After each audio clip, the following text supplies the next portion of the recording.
எல்லாருக்கும் வணக்கம். என் பேர் கீர்த்திகா. நாங்கள் 48 டேஸ் செல்ஃப் டிஸ்கவரி சேலஞ்சில் நானும் ப்ராக்டிஸ் பண்ணேன். 48 டேஸ் நந்தினி அக்கா கூட ட்ராவல் பண்ணோம். இது எதுக்காக பண்ணோம் அப்படின்னா, நம்மளை நாம செல்ஃப் ரியலைஸ் பண்ணுறதுக்காக பண்ணது. செல்ஃப் ரியலைசேஷன் அப்படின்னா, நமக்குள்ளே இறைவன் இருக்கான், நமக்குள்ளே ஒரு ஆன்மா இருக்குது. ஸோ அந்த ஆன்மா தான் நம்மளுடைய இறைவன், நம்மளுடைய இன்ட்யூஷன் எல்லாமே நம்ம கைட் பண்ணுறது நமக்குள்ளே இருக்கக்கூடிய இந்த விஷயங்கள் தான். இதை எப்படி நம்ம ரியலைஸ் பண்ணுறது, எப்படி டே டு டே லைஃப்பில் என்னென்ன விஷயங்களை ஃபாலோ பண்ணால் நம்மளால் நமக்குள்ளே இருக்கக்கூடிய இறைவனோட கனெக்ட் ஆக முடியும் அப்படிங்கிறதெல்லாம் ஒரு ப்ராக்டிஸாக பண்ணிகிட்டு இருந்தோம்.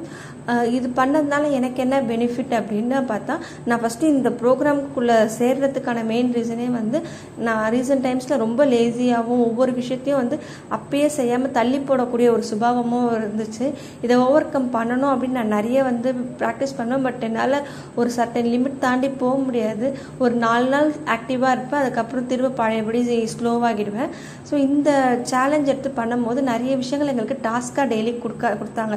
கரெக்டாக டெய்லி கொஞ்சம் நேரம் மெடிடேஷன் பண்ணணும், டெய்லி ஏதாச்சும் ஒரு விஷயம் ஸ்பிரிச்சுவலாக கற்றுக்கிட்டு அதை லைஃப்பில் இம்ப்ளிமெண்ட் பண்ணணும். ஒவ்வொரு வேலை செய்யும் போது ரொம்ப ஃபோக்கஸ்டாகவும் கவனமாகவும் எப்படி பண்ணுறது அதெல்லாம் பண்ண ஆரம்பித்தோம். ஒவ்வொரு நாள் ஒவ்வொரு டாஸ்க் எடுத்து நம்ம பர்சனல் லைஃப்பில் டே டு டே நம்ம பண்ணக்கூடிய ஆக்டிவிட்டியை எடுத்து அதை எப்படி கரெக்டாக நம்ம ஸ்பிரிச்சுவல் ஓரியன்டாக முடிக்கிறோம் அப்படிங்கிற மாதிரிலாம் நிறைய விஷயங்கள் பண்ணோம். அந்த விஷயங்கள்லாம் பண்ணும்போது ரொம்பவே ஹெல்ப்ஃபுல்லாக இருந்துச்சு. ஆக்சுவலாக லாஸ்ட் மந்த் திடீர்னு என்னோடய ஹஸ்பண்ட்க்கு கொஞ்சம் ஹெல்த் இஷ்யூ ஆகிடுச்சு. ஆக்சுவலாக நைட் தூங்கும்போது நல்லா தான் படுத்துட்டு இருந்தாங்க. காலைல எழுந்திருக்கும் போது ஷோல்டர் இஷ்யூ ஆகிடுச்சு. அவங்களால பெட்லேருந்து எழுந்திருக்கவே முடியல. பட் நார்மலாக இருந்திருந்தேன் அப்படின்னா அந்த இடத்துல நான் ரொம்ப பேனிக் ஆகிருப்பேன், அழுது ரியாக்ட் பண்ணியிருப்பேன். பட் அந்த ஹோல் டே நான் அழவே இல்லை. எல்லாமே நல்லதுக்கு தான், இது சரியாயிடும் அப்படின்ற மைண்ட் செட்டோடு இருந்தேன். ஈவன் நான் யார்கிட்டையுமே, என்னுடைய ஃபேமிலியில் கூட யார்கிட்டையுமே நான் ஹெல்ப் கேட்கவே இல்லை. இன்னி வரைக்கும் எங்கள் வீட்டில் யாருக்குமே இந்த மாதிரி ஒரு இன்சிடென்ட் நடந்தது கூட தெரியாது. நானும் என் ஹஸ்பண்ட் தான் இருந்தோம். அந்த சுச்சுவேஷனை நாங்கள் தான் ஹேண்டில் பண்ணோம். ஒரு நல்ல ஒரு தெளிவாக நான் ஹேண்டில் பண்ணேன். எந்த ஒரு பதட்டமோ பயமோ ஒரு இன்செக்யூர் ஃபீலிங்கோ எதுவுமே இல்லை. ஸோ ஏதோ ஒரு மிஸ்டேக் இருக்குது, அந்த டைமில் நான் ஏதோ ஒரு மிஸ்டேக் பண்ணியிருக்கேங்கிறது நான் ரியலைஸ் பண்ணிட்டேன். என்ன மிஸ்டேக் பண்ணங்கிறதையும் நான் ரியலைஸ் பண்ணிட்டேன்.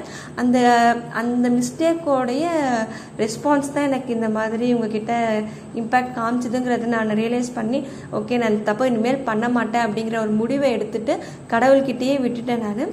அண்ட் அன்றைக்கி ஒரு 2 நாள் என் ஹஸ்பண்ட் 2 வேலை நாங்கள் ஃபிசியோ போகணும். அண்ட் அன்றைக்கி நைட்லாம் ஓரளவு நார்மல் ஆகிட்டாங்க. ஒரு 2 டேஸில் கம்ப்ளீட்டாக அவங்க ரெக்கவர் ஆகிட்டாங்க. ஸோ அந்த அளவு ஒரு மெச்சூரிட்டியை இந்த ப்ராக்டிஸ் எனக்கு கொடுத்துச்சுன்னு நான் சொல்வேன்.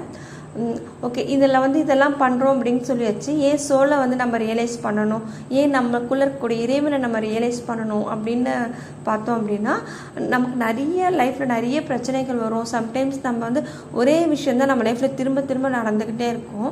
அந்த விஷயங்கள்லாம் எப்படி அதுலேருந்து நம்ம எப்படி லெசனை கற்றுக்கிறது, அந்த லெசனை கற்றுக்கிட்டு நெக்ஸ்ட் ஸ்டேஜ் ஆஃப் லைஃப்க்கு எப்படி போகிறது அப்படிங்கிறதுக்கு இந்த டிவைனோட கனெக்ட் ஆகும்போது நமக்கு அது வழிகாட்டும்.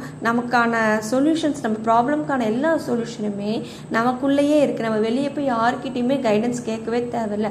மேபி நம்ம ஸ்டார்டிங் ஸ்டேஜில் இருந்தோம்னா வேணால் மற்றவங்ககிட்ட கைடன்ஸ் கேட்கலாம். பட் போக போக போக நம்மளோட பிரச்சனைக்கான சொல்யூஷன் நமக்கே தெரிய ஆரம்பிச்சிடும். ஏன்னா பிரச்சனையும் நம்ம தான் க்ரியேட் பண்ணியிருக்கோம், அதுக்கான சொல்யூஷனும் நமக்குள்ளே தான் இருக்குங்கிற ஒரு ரியலைசேஷன் வந்துடும். நம்ம கோயிலுக்கு போயிட்டு பூஜை பண்ணுறது, மணிக்கணக்காக கோயிலில் டைம் செலவு பண்ணுறது, இல்லை அபிஷேகம் பண்ணுறது எதுவுமே நம்ம பிரச்சனைக்கே ஒரு தீர்வாகவே அமையாது. கடவுள் இருக்கிறது உண்மை. ஆனால் வெறும் இந்த ரிச்சுவல்ஸ், பூஜை புனஸ்காரம் மட்டுமே நம்ம வாழ்க்கையில் இருக்கக்கூட பிரச்சனையே தீர்க்காது. நிறைய பேர் சொல்லுவாங்க, நான் இந்த கோயிலில் போயிட்டு சுற்றிட்டு வந்தேன், 48 டேஸ் போயிட்டு வந்தேன், அமாவாசை அந்த கோயிலுக்கு போனால் அதனால என் பிரச்சனை எல்லாம் தீர்ந்துருச்சுன்ட்டு. அது கண்டிப்பாக கிடையாது.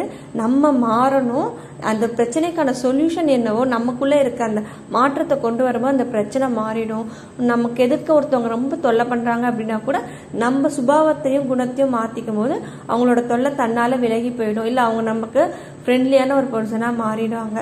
ஸோ இதுக்கு தான் வந்து செல்ஃப் டிஸ்கவரி ரொம்ப முக்கியம். அதை தான் வந்து நாங்கள் இந்த 48 டேஸ் ப்ராக்டிஸ் பண்ணோம். இந்த விஷயத்த வந்து உங்கள் எல்லாருக்குமே ஷேர் பண்ணுறது எனக்கு ரொம்ப ஹாப்பியாக இருக்குது.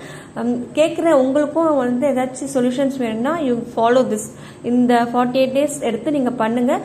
பட் நான் 48 டேஸ் பண்ணிட்டேன், நான் சக்ஸஸ் ஆகிடுவேன்னா கிடையாது. நம்ம முழுமையாக மாறணும்.